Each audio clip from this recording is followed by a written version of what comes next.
पास। वो राजा है इसलिए नहीं रहते हैं कि वो राजा है। हनुमान जी के तो एक ही राजा हैं, वो राजा राम हैं, उनके अलावा और कोई राजा नहीं है। बोलो हनुमान जी के राजा कौन है? एकमात्र दुनिया में राम जी हैं उनके राजा, राजा राम और कोई नहीं। ये सुग्रीव वानरों का राजा है, ये राजा है इसलिए हनुमान जी सुग्रीव के पास रहते हैं, ये बात नहीं है। ये सूर्य भगवान का पुत्र है और सूर्य भगवान से शिक्षा ग्रहण की थी हनुमान जी ने। अर्थ समझ में आ रहा है ना? सूर्य भगवान से शिक्षा ग्रहण की थी श्री हनुमान जी ने, और ये सूर्य पुत्र है। तो सूर्य भगवान ने हनुमान जी से कहा था, हनुमान जी ने कहा कि गुरु दक्षिणा में हम क्या दें आपको? आपने शिक्षा दी, आप मेरे गुरुदेव हैं, शिक्षा गुरु हैं, लेकिन ये शिष्य आपको दक्षिणा में क्या दे सकता है? कहे दक्षिणा मुझे कुछ भी नहीं चाहिए।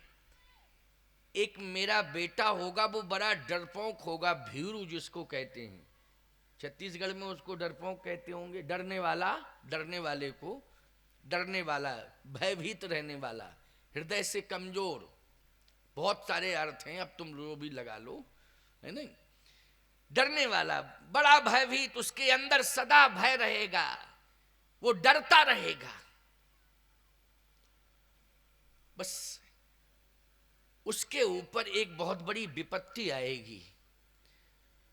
इतना करना कि विपत्ति संपत्ति से भी दूर नहीं होगी। देखो भाई, सूर्य भगवान कह रहे हैं, किससे कह रहे हैं? हनुमान जी से कह रहे हैं, उसके पास विपत्ति आएगी, इतनी बड़ी विपत्ति आएगी कि वो संपत्ति से विपत्ति दूर होने वाली नहीं है। तो हनुमान जी ने कहा कि आप आदेश तो करें। मेरा आदेश यही है, यही गुरु दक्षिणा है कि वह विपत्ति हे हनुमान तुम्हारे द्वारा दूर होगी जब उसको तुम भगवत शरणागति में पहुंचा दोगे, भगवान की शरण में वो पहुंच जाएगा तो उसकी विपत्ति भगवान दूर कर देंगे। इतना कार्य तुम कर देना, भगवत शरणापन्न कर देना उसको, बस सीधी सी बात। भगवत शरणापन्न बोलो, सुग्रीव को किसने किया? हनुमान जी ने किया। ये भगवान की शरण में कभी नहीं जाता, ये डरता था। और हनुमान जी से आज भी कह रहा है ये कि धरवट रूप देखते जाई,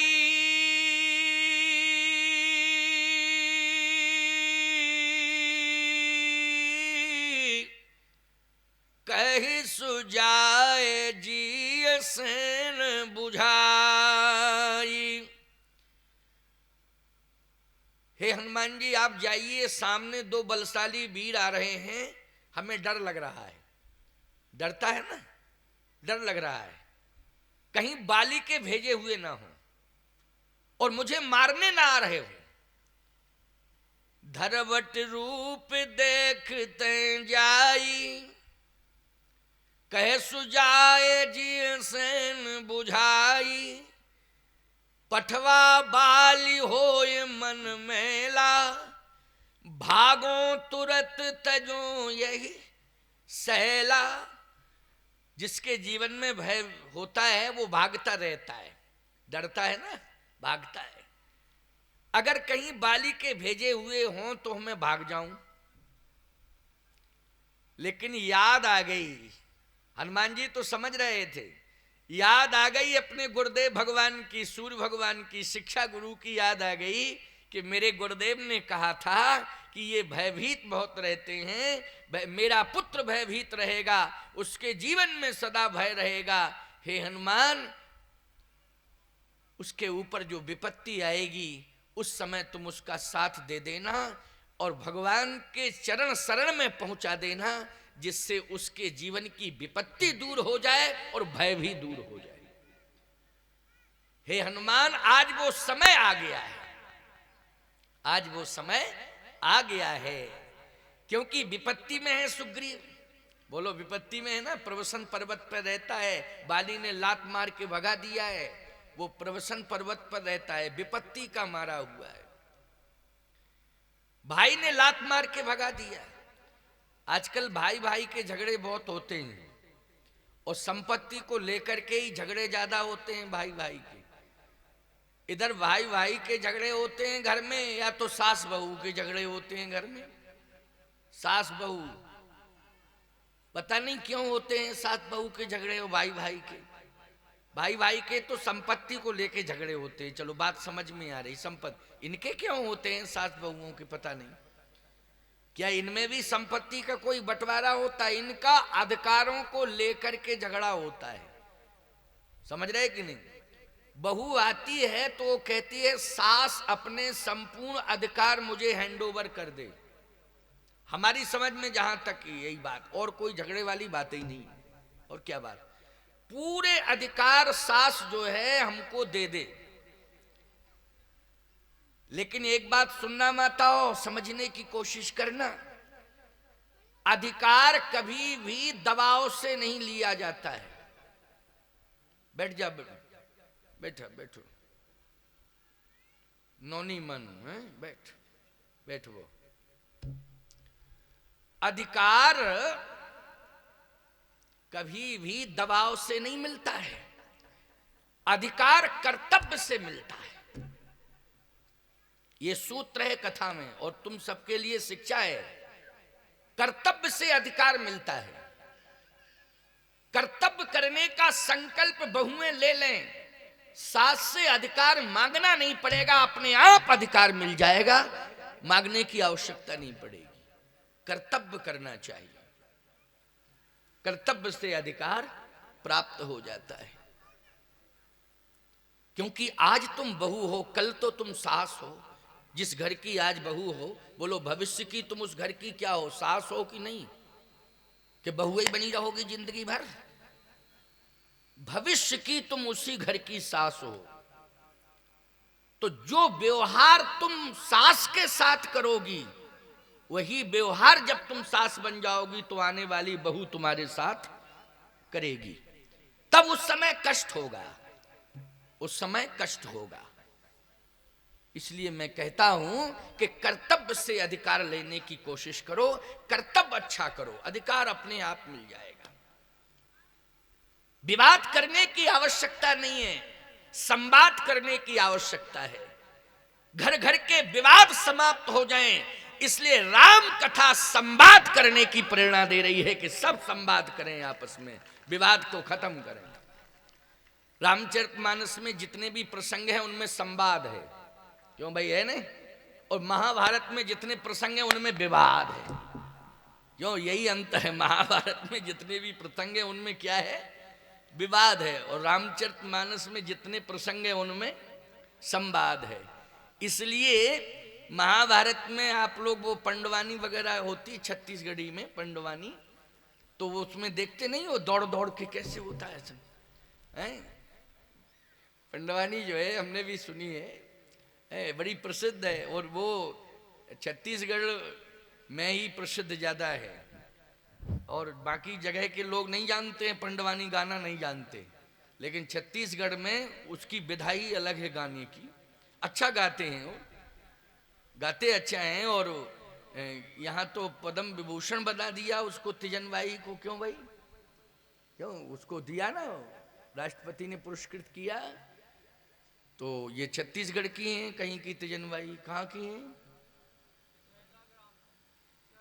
चर्रा की है। अरे आपने हमको बताया क्यों नहीं। ओ है, तो ये तो कह रहे चर्रा, ओ चर्रा से भिलाई गई है। अच्छा अच्छा अच्छा, चलिए, अब हमको पता ही नहीं था कि ये पंडवानी जो है गाने वाली वो गायिका, वो तो बहुत प्रसिद्ध गायिका है।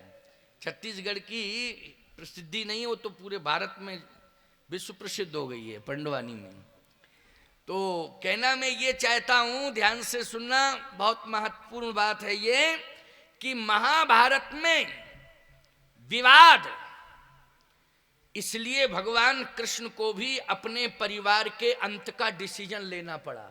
बोलो, लेना पड़ा कि नहीं। भगवान ने अपने परिवार के संहार की योजना बनाई थी। बोलो यही महाभारत की स्थिति है कि नहीं? आप सब पढ़ते हो, जानते हो। भगवान को स्वयं अपने परिवार को नष्ट करना पड़ा कि नहीं? और रामचरितमानस में भगवान रावण के परिवार को नष्ट करने के लिए आए। बोलो आए कि नहीं? रावण के परिवार को नष्ट करने, राक्षस वंश को नष्ट करने के लिए आए। और कृष्ण ने अपने ही वंश को समाप्त किया, नष्ट किया। बोलो अंतर आ गया कि नहीं आ गया? वही राम कृष्ण बने हैं, कोई अलग नहीं है। कृष्ण राम ही कृष्ण बने हैं। लेकिन अंतर इतना आ गया कि त्रेता में वही राम राक्षस वंश को समाप्त करने का संकल्प। सुनिए ध्यान से, राक्षस कर्तव्य नहीं करना चाहते हैं, अधिकार पाना चाहते हैं। इसलिए भगवान ने निश्चरहीन करो मही भुज उठाए प्रण कीन, और सकल मुनन के आश्रमन जाए जाए सुख दीन। राक्षस कर्तव्य नहीं करना चाहते हैं, अधिकार पाके अत्याचार करना चाहते हैं, अत्याचार करके अधिकार पाना चाहते हैं। यही द्वापर में भगवान कृष्ण के वंशजों ने किया। और जब वो करने लगे उनके परिवार के अत्याचार अनाचार, और अत्याचार अनाचार करके अधिकार पाने लगे, तो भगवान श्री कृष्ण ने उनके भी मारने की योजना बना के तैयार कर दी। इसलिए कर्तव्य न करके अधिकार पाने की कोशिश करना एक प्रकार से वो अनाचार ही है, अत्याचार है। समझ गए हो कि नहीं? वो गलत। तो सुग्रीव अधिकार पाना चाहता है, पंपापुर का अधिकार पाना चाहता है, लेकिन कर्तव्य करके उसने अधिकार पाने की कोशिश नहीं की थी। क्योंकि बाली तो दुंदुबी को मारने के लिए गुफा के अंदर चला गया, उधर से एक दुंदुबी मरा, उसकी रुधिरधार निकली, तो सुग्रीव ने एक पत्थर उस गुफा में लगा दिया, बहुत बड़ा पत्थर लगा दिया कि ये निकलने ना पावे, कोई भी हो ये निकलने ना पावे और हम राजा बन जाएं। और आकर के वो पंपापुर का राजा बन गया। बोलो बन गया राजा कि नहीं बन गया?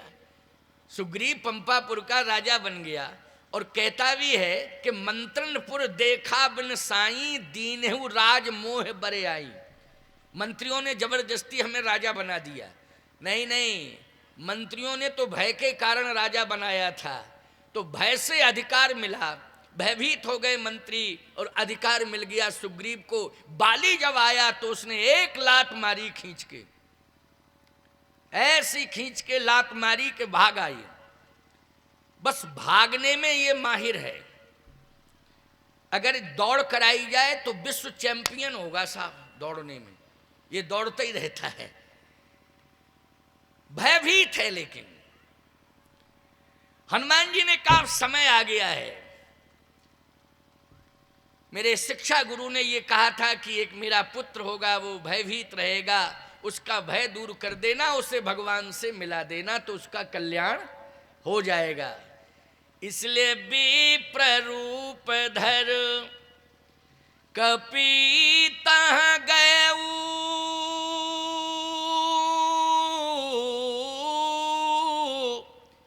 माथ नाय पूछत यस भयऊ। क्योंकि आज मंगलवार है और यदि संत के माध्यम से भगवान मिल जाए सुग्रीव को तो सुग्रीव का भी मंगल हो जाएगा। अर्थात संत के द्वारा मंगल होता है। संत के द्वारा क्या होता है? मंगल होता है। आज तुम्हारे गांव में गंगवेर परिवार के माध्यम से संत आ गए हैं। गंगवेर परिवार के इस कथा आयोजन के माध्यम से संत आए हैं। परमात्मा ने ही मुझे भेजा है। तो याद रखना, हनुमान जैसे संत ने सुग्रीव को श्री राम से मिला दिया है। ये मैं विश्वास के साथ कह रहा हूं कि आज मैं राम कथा के माध्यम से, अगर आपने राम कथा मेरी हृदयस्थ कर ली और राम कथा पर आधारित जीवन आपने बना लिया और राम कथा के सिद्धांतों पर आप चल गए, तो मैं चैलेंज से कहता हूं एक दिन आप सबको राम अवश्य मिलेंगे, इसमें संदेह नहीं। लेकिन शर्त यह है कि जो राम कथा सुन रहे हो और जो राम कथा में बताया जा रहा है उस पर चलना आप, तब। और चलोगे नहीं तो कोई गारंटी नहीं है। अगर आप चल गए तो निश्चित रूप से राम मिलेंगे। देखो ये शरीर बैठा है, ये शरीर, ये राम कथा का शरीर है। बचपन से मैंने राम कथा सुनी, तो सुनते सुनते सुनते सुनते इस साधु को राम मिल गए प्यारे, राम का दर्शन हो गया। तो अनुभव की बात मैं बता रहा हूं, बोलो बता रहा हूं कि अनुभव की बात, राम मिल गए। ये राम ही तो है, राम का धाम मिला, चित्रकूट धाम। स्वयं राम ने जिनकी पूजा की कामतानाथ की, वो मिल गए। बोलो मिल गए कि नहीं? और राम कैसे मिलते हैं भैया? और कैसे मिलते हैं जरा? जैसे थोड़ी कि संग धनुष बाण लेके आ जाए, या विष्णु शंख चक्र सुदर्शन धारण करके आ जाएं, शंख चक्र गदा पद्म लेके आ जाएं, तभी विश्वास करेंगे हम। नहीं नहीं, राम का धाम मिला, राम ने जिनकी पूजा की वो मिल गए। तो बोलो भाई मिले किससे? मिले राम कथा से। ये मिले किससे? राम कथा से। आपको भी राम मिलेंगे। और इस बात का और मेरा चैलेंज है कि अगर आप राम कथा पर विश्वास करते रहे तो आपकी संतान में राम जैसे संस्कार अवश्य आ जाएंगे, तब भी आपका कल्याण हो जाएगा। अगर आपकी संतान संस्कारी हो गई, राम जैसे संस्कार आ गए, तो बोलो कल्याण हो जाएगा कि नहीं हो जाएगा? इसलिए विश्वास की जरूरत है। आज मंगल है, हनुमान जी मंगल करने के लिए चले हैं और सुग्रीव का मंगल करना है। जैसे ही भगवान के सामने पहुंचे, देखा, सोचने लगे कि अरे सुग्रीव को ये भय था कि ये बाली के भेजे हुए हैं, लेकिन ये बाली के भेजे हुए नहीं है। हनुमान जी मन ही मन कह रहे हैं कि सत्य तो यह है कि मैं शिव हूं, ये तो मेरे भेजे हुए ही हैं। किसके भेजे हुए हैं? मेरे ही भेजे हुए हैं, क्योंकि 11वें रुद्र में भगवान शंकर ही हनुमान जी बने हैं। 11वें रुद्र में भगवान शिव का 11वां रुद्र हनुमान है। इसलिए मैंने ही तो भेजा है, पहचान लिया, ये तो मेरा ही भगवान आ गया। प्रभु पहचान परेऊ गही चरना।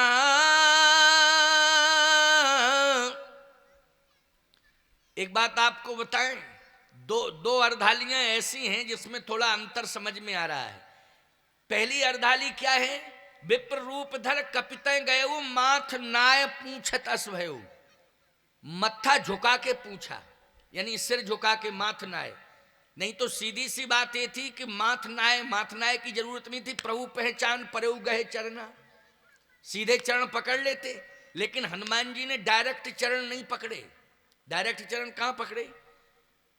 विप्र रूप धर कपितः गयऊ, माथ नाय पूछत। मत्था झुका के पूछ रहे, मत्था झुकाया और पूछने लगे। पैर नहीं पकड़े, मत्था झुकाया और पूछ रहे हैं, पूछना शुरू कर दिया। ये मत्था क्यों झुकाया? डायरेक्ट भी पूछ सकते थे, आप कौन हैं भाई? मत्था ना झुकाते, ऐसे कर लेते हाथ जोड़ के, आप हैं कौन? लेकिन नहीं, माथ नाय पूछत अस भयऊ, मत्था झुका के फिर पूछ रहे। क्यों? कि जिन चरणों का ध्यान मैं करता हूं, ये वही चरण हैं क्या? अच्छा, मत्था झुकाओगे तब ना चरण देख पाओगे। अगर सिर उठाओगे तो चरण दिखाई देंगे, जल्दी बोलो, नहीं देंगे। और मत्था झुकाओगे तो चरण दिखाई देंगे। तो हनुमान जी ने चरण, माथा झुकाया चरण देखने के लिए।